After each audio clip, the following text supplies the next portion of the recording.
हर हर महादेव। आप सभी भक्तों को श्रावण मास के 12वें दिवस की आप सभी भक्तों को ढेर सारी शुभकामनाएं। हर हर महादेव जी की कृपा आप सभी पर बनी रहे। श्रावण मास के 12वें अध्याय की स्वर्ण गौरी व्रत का वर्णन तथा व्रत कथा। ईश्वर बोले, हे ब्रह्मा पुत्र, अब मैं स्वर्ण गौरी का शुभ व्रत कहूँगा। यह व्रत श्रावण मास के शुक्ल पक्ष तृतीया तिथि को होता है। इस दिन प्रातः काल स्नान करके नित्य कर्म करने के बाद संकल्प करें और 16 उपचारों से पार्वती तथा शंकर जी की पूजा करें। इसके बाद भगवान शिव से प्रार्थना करें, हे देव देव आइए, हे जगतपते, मैं आपसे प्रार्थना करता हूँ, हे सूर्य सत्यम, मेरे द्वारा की गई पूजा को आप स्वीकार करें। इस दिन भगवती पार्वती की प्रसन्नता और व्रत की पूर्णता के लिए दंपतियों को 16 वायन प्रदान करें और द्विज श्रेष्ठ की प्रसन्नता के लिए मैं यह वायन प्रदान करता हूँ, ऐसा कहें। चावल के चूर्ण से 16 पकवानों से 16 बाँस की टोकरियों को भरकर तथा उन्हें वस्त्र आदि से युक्त करें और पुनः 16 द्विज दंपतियों का बुलाकर इस प्रकार कहते हुए प्रदान करें, व्रत की संपूर्णता के लिए मैं ब्राह्मणों को यह प्रदान कर रहा हूँ। मेरे कार्य की समृद्धि के लिए सुंदर अलंकारों से विभूषित तथा पतिव्रत से सुशोभित ये शोभामयी सुहागिन स्त्रियां इन्हें ग्रहण करें। इस प्रकार 16 वर्ष अथवा 8 वर्ष या 4 वर्ष या 1 वर्ष तक इस व्रत को करके शीघ्र ही इसका उद्यापन कर देना चाहिए। पूजा के अंतरार्थ कथा का श्रवण करके वाचक की विधिवत पूजा करनी चाहिए। सनत कुमार बोले, हे प्रभु, इस व्रत को सर्वप्रथम किसने किया, इसका महत्व कैसा है और इसका उद्यापन किस प्रकार करना चाहिए, वो सब आप मुझे बताइए। ईश्वर बोले, हे महाभाग, आपने उत्तम बात पूछी है। अब मैं आपको समझ समूह मनुष्यों को सभी संपदाएं प्रदान करने वाली स्वर्ण गौरी नामक व्रत का वर्णन कहता हूँ। पूर्व काल में सरस्वती नदी के तट पर सुबिला नामक विशालपुरी थी। उस नगरी में कुबेर के समान चंद्र प्रभ नामक एक राजा था। उस राजा की रूप लावण्य से संपन्न, सौंदर्य तथा मंद मुस्कान से युक्त और कमल के समान नेत्रों वाली महादेवी और विशाला नामक 2 भार्याएं थीं। उन दोनों में ज्येष्ठ महादेवी नामक भार्या राजा को अधिक प्रिय थी।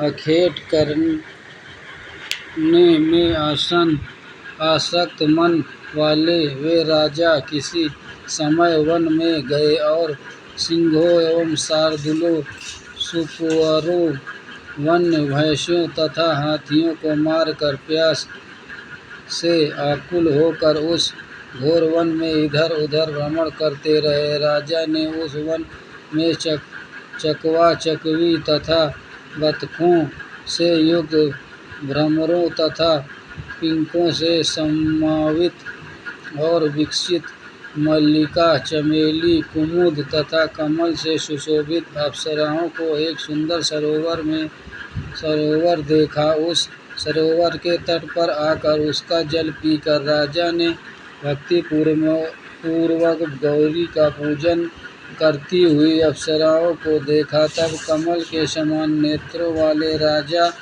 ने उनसे पूछा, आप लोग यह क्या कर रही हैं? इस पर उन सब ने कहा, हम लोग स्वर्ण गौरी नामक उत्तम व्रत कर रही हैं। यह व्रत मनुष्यों को सभी संपदा प्रदान करने वाला है। हे नृपश्रेष्ठ, आप भी इस व्रत को कीजिए। राजा बोले, इसका विधान कैसा है और इसका फल क्या है? मुझे यह विस्तार से बताइए।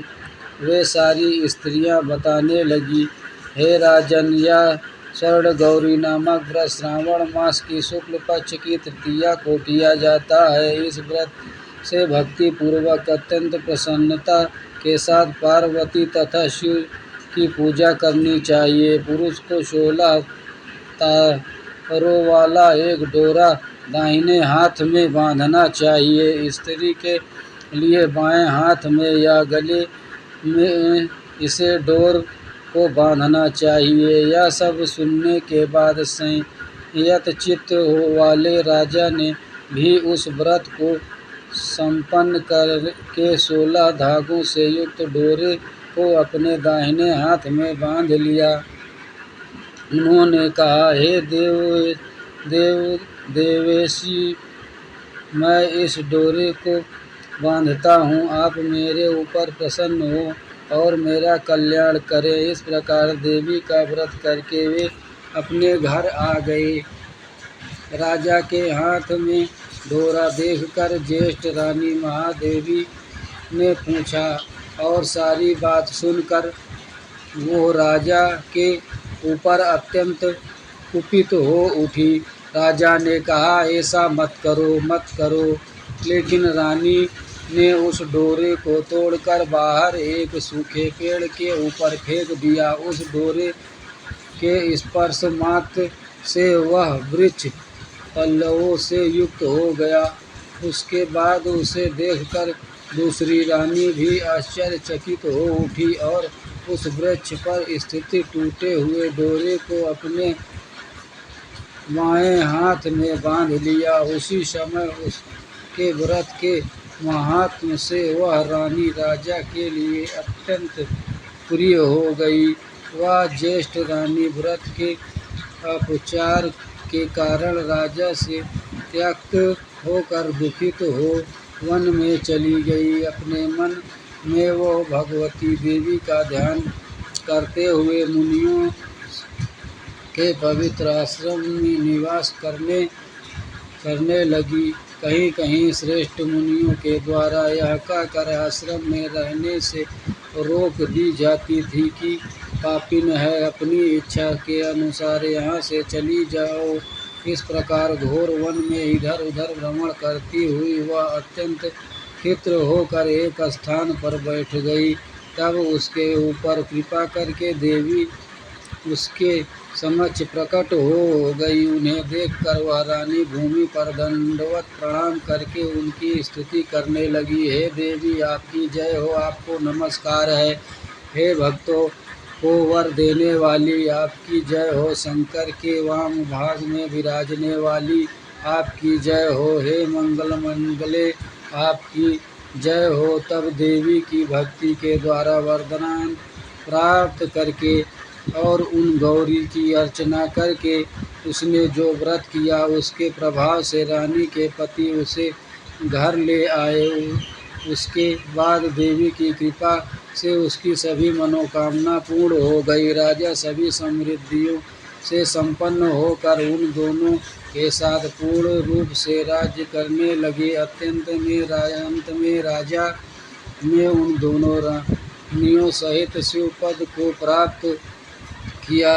जो स्वर्ण गौरी के इस उत्तम व्रत को करता है वो मेरा तथा गौरी का अत्यंत प्रिय होता है और विपुल लक्ष्मी प्राप्त करके तथा भूलोक में शत्रु समूह को पराजित कर शिव के विशुद्ध लोक को जाता है। हे सनत कुमार, आप दत्तचित्त होकर इस व्रत के उद्यापन की विधि सुनिए। चंद्रमा तथा तारा बल से युक्त शुभ तिथि तथा शुभवार के एक मंडप बनाकर उसके मध्य में अष्टदल कमल के ऊपर धान्य रखकर उस पर एक कुंभ स्थापित करें। पुनः उसके ऊपर 16 पल प्रमाण का बना हुआ एक तिल पूरित ताम्रमय पूर्ण पात्र रखें और उस पर पार्वती शंकर की 2 प्रतिमाएं स्थापित करें। शिव जी की प्रतिमा श्वेत वर्ण की 2 वस्त्रों तथा शुक्ल वर्ण के यज्ञोपवीत से सुशोभित हो। उसके बाद वे वेदांत मंत्रों से विधि पूर्वक उनकी प्रतिष्ठा करें और भली भांति पूजा करके रात्रि में जागरण करें। इसके अनंतर प्रातःकाल पूजा करने के बाद होम करें। सर्वप्रथम ग्रह होम करके प्रधान होम करें। हवन के लिए यव मिश्रित तिल धृत से पूर्ण रूप से सशक्त होना चाहिए। 1000 अथवा 100 आहुति डालनी चाहिए। इसके बाद वस्त्र अलंकार तथा गौ के द्वारा आचार की पूजा करनी चाहिए और वरदान प्रदान करना चाहिए। इसके बाद ब्राह्मण को भोजन कराना चाहिए। साथ ही 16 दंपतियों को भी भोजन कराना चाहिए। अपने द्रव्य सामर्थ्य के अनुसार उन्हें भूयसी दक्षिणा देनी चाहिए। अतः मैं हर्षोल्लास के युक्त होकर बंधुजनों के साथ स्वयं भोजन करना चाहिए।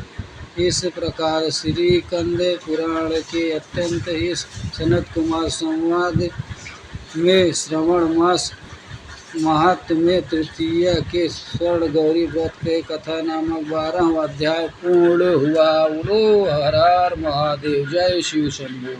जय श्री राम।